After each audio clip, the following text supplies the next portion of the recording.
រដ្ឋមន្ត្រីការបរទេសថៃចោទកម្ពុជាថាមានចេតនាបង្កើនចំនួននៃព្រំដែននៃមហាសន្និបាត UNGA រដ្ឋមន្ត្រីការបរទេសថៃលោកស៊ីហាសាក់ភួងកេតកែវ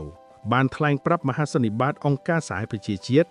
នៅថ្ងៃទី27ខែកញ្ញាឆ្នាំ2025ថាយើងដឹងថានរណាជាជនរងគ្រោះពិតប្រាកដគឺទាហានថៃដែលបាត់បង់ជើងដោយសារគ្រាប់មីនកុមារដែលសាលារៀនត្រូវបានបាញ់ដោយគ្រាប់ភ្លៀងនិងជនស៊ីវិលស្លូតត្រង់ដែលត្រូវបានវាយប្រហារដោយគ្រាប់រ៉ុកែតរបស់កម្ពុជារដ្ឋមន្ត្រីការបរទេសថ្មីដែលទើបឡើងកាន់តំណែងរូបនេះបានចោទប្រកាន់កម្ពុជាថាមានចេតនាបង្កើនចំនួនព្រំដែននិងធ្វើឲ្យចំនួនคล้ายទៅជាបញ្ហាអន្តរជាតិដោយអះអាងថាកងទ័ពកម្ពុជាបានបាញ់ម្ដងហើយម្ដងទៀតឆ្លងព្រំដែន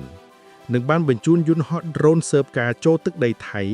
ចាប់តាំងពីថ្ងៃទី23ខែកញ្ញាដោយរំលោភលើកិច្ចព្រមព្រៀងឈប់បាញ់ដែលសម្រេចបាននៅប្រទេសម៉ាឡេស៊ីលោកស៊ីហាសាក់បានចោទកម្ពុជាថាបានទន្ទ្រានយកដីភូមិរបស់ថៃនិងថាកម្ពុជាមិនអើពើនឹងការតវ៉ារបស់ថៃជាបន្តបន្ទាប់ប្រឆាំងនឹងការទន្ទ្រានយកដីភូមិដោយអះអាងថាភូមិដែលមានចំនួននោះគឺស្ថិតនៅក្នុងទឹកដីថៃទាំងអស់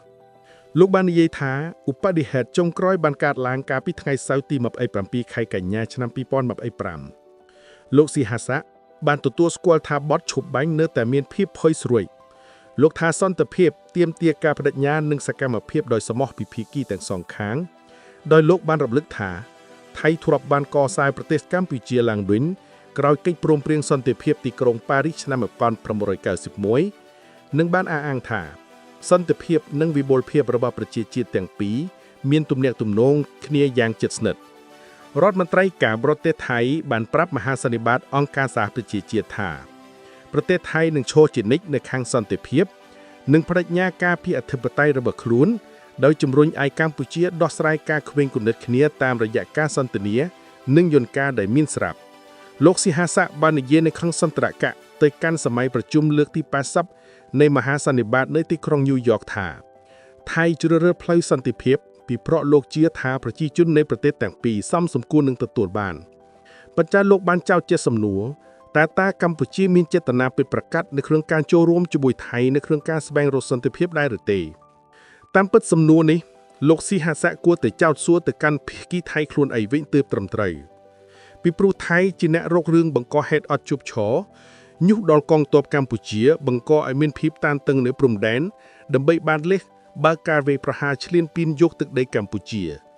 នេះជាមហិច្ឆតាចង់លេបត្របាក់ទឹកដីរបស់កម្ពុជាដោយឥតខ្មាស់អៀនរបស់ថៃមិនព្រមឈប់រីបន្លាលក់ពាត់យកដីផ្ទះសម្បែងរបស់អ្នកភូមិកម្ពុជានៅព្រំដែននោះទេហើយនៅថ្ងៃទី27ខែកញ្ញាឆ្នាំ2025យោធាថៃបានបាញ់ប្រហារមុនមកលើទីតាំងកងកម្លាំងកម្ពុជាដោយបានបាញ់កំភ្លើងតបោនិងកំភ្លើងដៃជាច្រើនគ្រាប់មកតំបន់មូលដ្ឋានកងទ័ពកម្ពុជានៅតំបន់អានសេះខេត្តព្រះវិហារប៉ុន្តែកងទ័ពកម្ពុជាបានឈរលើគោលការណ៍អត់ធ្មត់ខ្ពស់និងមិនបានតបតទៅវិញទេរដ្ឋមន្ត្រីការបរទេសកម្ពុជាប្រាប់មហាសន្និបាតអង្គការសហប្រជាជាតិថា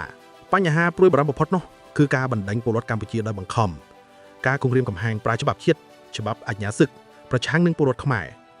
និងការបណ្ដេញប្រជាជនកម្ពុជារាប់រយគ្រួសារទៀតចេញពីភូមិធានដែលពួកគេបានរស់នៅអាស្រ័យផលអស់រាប់ទសវត្សរ៍មកហើយការចូលកាន់កាប់ទឹកដីនៅលើតំបន់ដែលមិនទាន់ត្រូវបានខណ្ឌសីមាព្រំដែនបង្ហាញឲ្យឃើញយ៉ាងជាក់ស្ដែងពីការមិនគ្រប់ចំពោះលក្ខខណ្ឌនៃបទឈប់បាញ់ក៏ដូចជាកិច្ចព្រមព្រៀងទាំងសងខាងផ្សេងទៀតពាក់ព័ន្ធការដោះស្រាយបញ្ហាព្រំដែនលោកប្រាសុខុនរដ្ឋមន្ត្រីការបរទេសកម្ពុជាបានថ្លែងនៅក្នុងមហាសន្និបាតអង្គការសហប្រជាជាតិនៃសហរដ្ឋអាមេរិកថា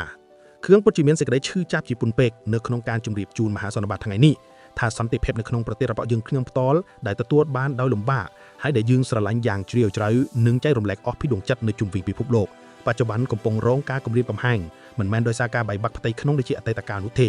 តែគឺដោយសារជំលោះព្រំដែនជាមួយប្រទេសជិតខាងមួយកម្ពុជាគឺជាប្រទេសតូចមួយផ្ដោតលើការកសាងសេដ្ឋកិច្ចឡើងវិញនិងលើកកម្ពស់សុខាអង្គុររបស់ប្រជាជនយើងមិនបន្តការគំរាមកំហែងដល់អធិបតេយ្យប្រទេសណាឡើយខណៈយើងតែងតែការពារនៅឯករាជ្យភាពអធិបតេយ្យនិងបូរណភាពទឹកដីរបស់យើងការប្រើប្រាស់កម្លាំងគឺជាជម្រើសចុងក្រោយបំផុតនេះគឺជាការថ្លែងរបស់លោកប្រាក់សុខុនរដ្ឋមន្ត្រីការបរទេសកម្ពុជាក្នុងអង្គមហាសន្និបាតអង្គការសហប្រជាជាតិលើកទី80នៅថ្ងៃទី27ខែកញ្ញាឆ្នាំ2025